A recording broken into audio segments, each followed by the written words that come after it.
block memory? Yes. Oh, you just kicked it. Okay. I want to start off with asking a question. So I understand that you became a chemical engineer at first. Oh, okay.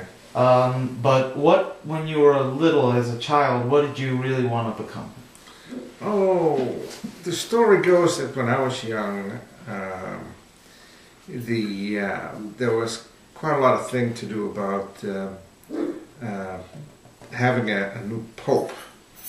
One pope died after another and became a new pope, and I wanted to become a pope. Mm-hmm. And I went to church every Sunday, and I went to a school that was run by brother Jesuits, and we were just very. I grew up very religious, and for some reason I wanted to become a pope. That was when I was very young. So, but as you grew up, you sort of went towards the science field, towards chemical engineering. Why? Right. When I finished something that's probably the equivalent of high school, I went to college, and I wanted to do electrical engineering, and I switched electrical engineering. I thought, yeah, it was okay, I knew that already. Then they started a new faculty that was called chemical engineering, and they were trying to get people to come to chemical engineering. And there was a trial period that says, well, you can try this and see how it goes. And I liked it. I went there with a couple of my friends, and we all liked it. So I went chemical engineering. It was a lot of fun. What did you like about it, and what did you? I liked some of the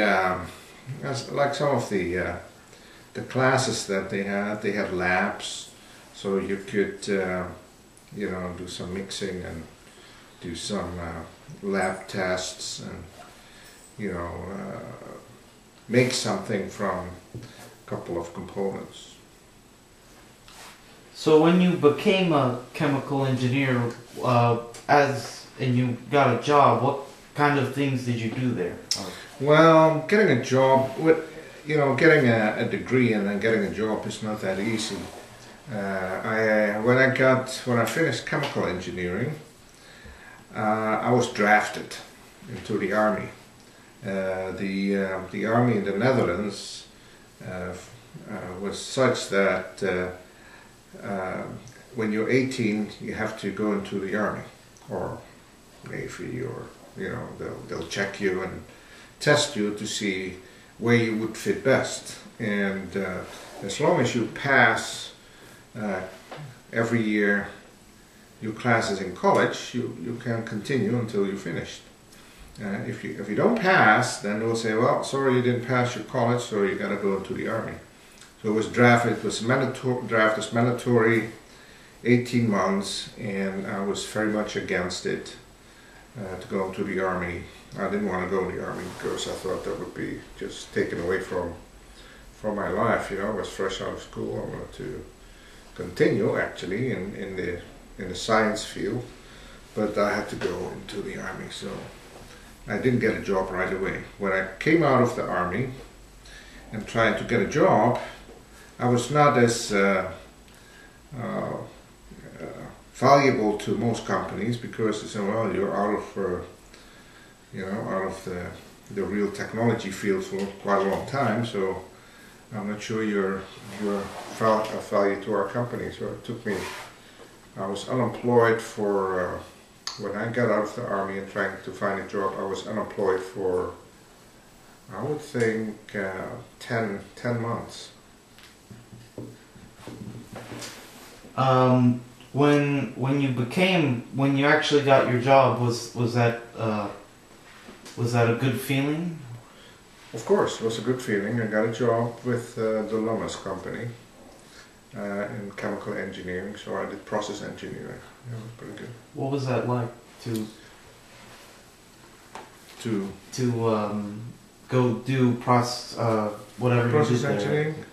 Oh, when you do process engineering, you have to, in the first part of my job, you have to look at, I worked for the company that I worked for is in construction and engineering. So what you do is you design a plant, a processing plant, and you come up with all the equipment. You need to design the equipment. What is the diameter? What is the length? How many nozzles should be on a vessel? What should be the size of the nozzles? What should go through those nozzles? You need to design pumps. So all kinds of equipment that you need to design to come up with a certain process. So that was fun. It's sort of creative in what you do, and you need to make specifications such that the next engineer would be able to make a nice drawing of it, and then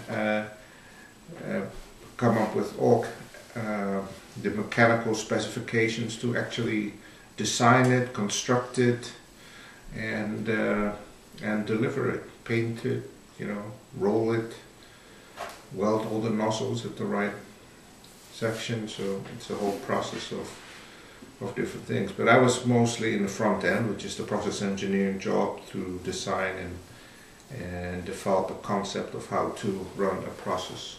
And a process is basically you need to deliver a gasoline with a certain process. So you develop, well, what do you start with? A crude oil. What do you need to do? You need to heat it up, you need to crack it, you need to separate things. So it's all, I could use some of that, what I've learned in school, to do the stuff that I had to do. So after you were in your job for a while, you moved to America.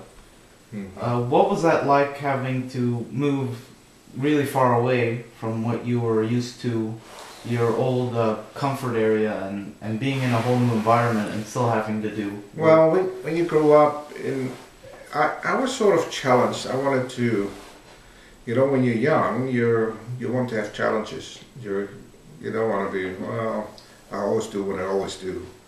You want to have a challenge, so you want to do something that goes beyond to the normal things. So you want to do something that's outside the,